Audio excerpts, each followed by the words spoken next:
সময় আমাদের দ্বারা সেই শিশু বা বাল্যবিবাহ রোধ করা অনেকটা সম্ভব হয় না।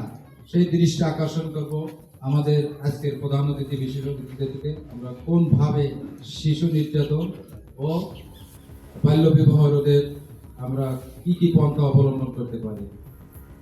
মানুষকে একটু সজাগ করা দরকার, একটু সচেতন করা দরকার।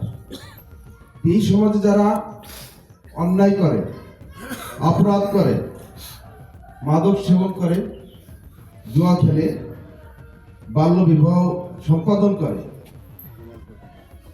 সুন্দরবনের জলদস্যুর মতো কাজ করেন, জঘন্য কাজ, তারা কিন্তু এই সমাজের থেকেই তাদের উত্থান হচ্ছে।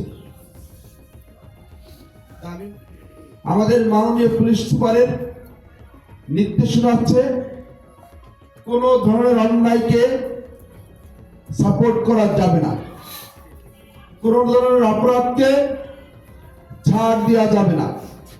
ঘর থেকে শুধু রাখতে হবে, ঘরের ভিতরে আপনাকে ছেলের প্রতি মনোযোগ দিতে হবে, সন্তানের প্রতি মনোযোগ দিতে হবে। সে কি করতেছে, মোবাইলে কি হচ্ছে, দেখা যায় যে মাঝে মাঝে কিছু অন্য নিজেদের মধ্যে কিছু ঝামেলা আসে। এই ঝামেলাগুলো আসলে আপনারা নিজেরা সমাধান করে ফেলতে পারেন যারা জনপ্রতিনিধি আছে। একান্তই যদি না পারেন, কখনো কোনোভাবেই গায়ে হাত দিবেন। আপনি একটা মামলা দিলেন, আপনি একটা মামলা খাইলেন, এই তো হয় দুই পক্ষের, নাকি? এই দুই পক্ষের কিন্তু সারা জীবন এই মামলাটা বয়ে বেড়াইতে হবে। আপনি হয়তো মনে করবেন রাত্রে হলেই এই অভ্যাসে পরিণত হয়ে রাস্তাঘাটে তারা ঘোরাফেরা করে, অসৌজন্য আলোচনা করে এবং যারা সিনিয়র আছেন সিনিয়রদের সম্মান করেন না, এরা যা যা আচরণ করে। এই ব্যাপারটা আমাদের খতিয়ে দেখা দরকার এবং আমি প্রশাসনের দৃষ্টি আকর্ষণ করব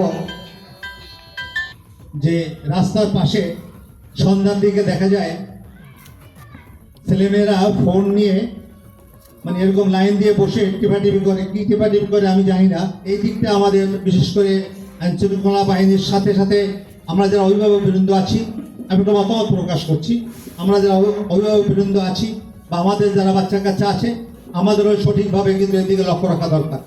আমরা কিন্তু গঠনমূলক যে চিন্তা ভাবনাগুলো আছে সেটা কিন্তু আমরা রুখে দিতে পারছি না। আমরা কিন্তু চাচ্ছি আপনারা আমাদের দেশের জন্য যেটা ভালো হয়, যেটা গঠনমূলক, আমাদের সমাজের জন্য কল্যাণমূলক, সেগুলো অবশ্যই আপনারা শেয়ার করবেন, সেগুলোকে আপনারা উৎসাহ দিবেন। কিন্তু যেটা হলো খারাপ, যেটা আমাদেরকে ক্ষতি করবে, আমাদের সামাজিক সম্প্রীতি নষ্ট করবে, ধর্মীয় সম্প্রীতি নষ্ট করবে, এরকম কোনো কিছু দেখলে অবশ্যই সেটা আমাদের আইন শৃঙ্খলা রক্ষাকারী বাহিনীকে অবশ্যই